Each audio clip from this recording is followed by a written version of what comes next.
మీరున్నారా sir అప్పుడు అద్దం పలిగినప్పుడు మీరున్నారా? అద్దం పలిగినప్పుడు మీరున్నారా? ఏమైనా పడుకున్నాయి బెడ్ మీద. ఈ బెడ్ మీద పడుకుంటే రాళ్ళు విసురుతా ఉంటాయి. అదంతా విసురుతా ఉంటే నాకు టెన్షన్ అయిపోయింది బాగా. ఆల్రెడీ నేను ఇప్పుడు ఫీవర్ తోటి ఉన్నా, జ్వరం తోటి ఉన్నా, వైరల్ ఫీవర్ తోటి. 6 నెలల క్రితమే హార్ట్ సర్జరీ అయింది, రెస్ట్ తీసుకుంటున్నా.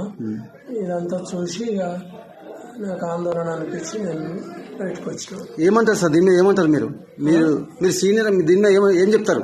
కౌశల్ రెడ్డి మీద దాడి మీద ఏమంటారు? కౌశల్ రెడ్డి మీద దాడిని నేనేమంటా, ఇదంతా చూసి నేను షాక్ అయిపోయాను.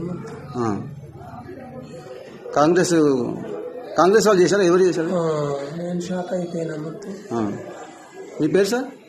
నా పేరు కృష్ణారెడ్డి, కౌశిక్ వాళ్ళ మామ.